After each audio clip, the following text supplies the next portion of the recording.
அனைவருக்கும் வணக்கம். இன்னைக்கு பிப்ரவரி 21, 2024 புதன்கிழமை. தினமணியில் இருக்கிற முக்கியமான நியூஸஸ் என்னென்னு பார்ப்போம். மண்வளம் காக்க புதிய திட்டம் ரூபாய் 16,500 கோடி பயிர்க்கடன் இலக்கு வேளாண் நிதிநிலை அறிக்கையில் அறிவிப்புன்னு தெரிவிச்சிருக்காங்க. கரும்புக்கு சிறப்பு ஊக்கத்தொகை அதிகரிப்பு முக்கிய திட்டங்கள் நிதி ஒதுக்கீடுன்னு சொல்லி வேளாண் பட்ஜெட் சார்பாக இருக்கிற எல்லாத்தையும் கொடுத்துருக்காங்க.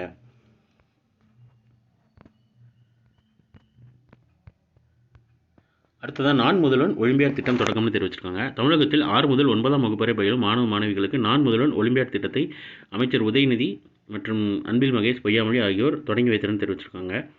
இளைஞர் நலன் மற்றும் விளையாட்டு மேம்பாட்டுத்துறை அமைச்சர் உதயநிதி தலைமை இதில் பள்ளி கல்வித்துறை அமைச்சரும் பங்கேற்றார்னு சொல்லியிருக்காங்க.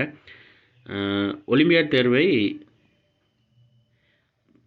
பொறுத்தவரை 6 முதல் 9ஆம் வகுப்பு வரை பயிலும் மாணவ மாணவிகள் திறனை பரிசோதிக்கும் நோக்கில் நடத்தப்படுகிறது.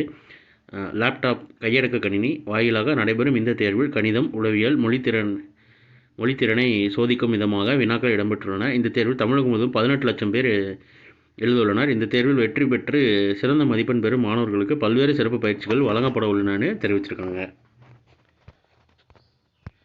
அடுத்ததாக இன்றைக்கான திருக்குறள் என்னன்றதை பார்ப்போம். எதிரதா காக்கும் அறிவினார்க்கில்லை அதிர் வருவதோ நோய். வரப்போவதை முன்னதே அறிந்து காத்துக்கொள்ள வல்ல அறிவுடையவர்களுக்கு அவர் நடுங்கும்படியாக வரக்கூடிய துன்பம் ஒன்றுமில்லை அப்படின்னு திருவள்ளுவர் அறிவுடைமை அப்படின்ற அதிகாரத்தில் தெரிவிச்சிருக்காரு.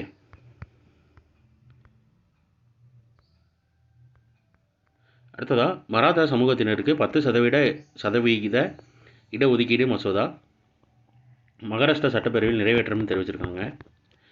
மகாராஷ்டிரத்தில் கல்வி மற்றும் அரசு வேலைவாய்ப்பில் மராத்தா சமூகத்தினர் 10% இடஒதுக்கீடு அளிக்கும் மசோதா மாநில சட்டப்பேரவையில் ஒருமனதாக செவ்வாய்க்கிழமை நிறைவேற்றப்பட்டதுன்னு தெரிவிச்சிருக்காங்க.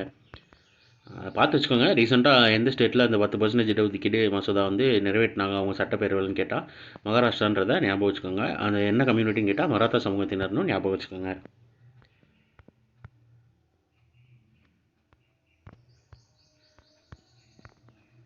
அடுத்ததாக களக்காடு முண்டந்துறை புலிகள் காப்பகத்தில் வனவிலங்குகள் கணக்கெடுப்பு பணி தொடக்கம்னு தெரிவிச்சிருக்காங்க. இந்த நியூஸ் எதுக்கு வாசிச்சேன்னா, இது ரிலேட்டடாக நீங்கள் 6th தமிழ் புக்கில் எனக்கு எக்ஸாக்டாக எந்த டேர்ம்னு தெரியல, விலங்குகள் உலகம்னு நினைக்கிறேன் அந்த லெசன் பேர். இந்த களக்காடு முண்டந்துறை புலிகள் காப்பகத்தை பற்றி கொஞ்சம் டேட்டாஸ் இருக்கும். ஏற்கனவே படித்தவங்க ரிவைஸ் பண்ணி ஞாபகம் இருந்தால் கீழே கமெண்ட் பண்ணுங்கள். இல்லை புதுசாக படிக்கிறவங்க அதை எடுத்து பாருங்கள். அதில் உங்களுக்கு என்ன டேட்டா புதுசாக இருந்துச்சு, இல்லை எனக்கு அது படிக்கிறப்போ அந்த லெசன் படிக்கிறப்போ இது புதுசாக இருந்துச்சு, நான் இதுவரை இது கேள்விப்பட்டதில்லை அப்படின்ற மாதிரி இருக்கிறத டேட்டாஸை கீழே கமெண்ட் பண்ணுங்கள், மற்றவங்களும் தெரிஞ்சுக்குவாங்க.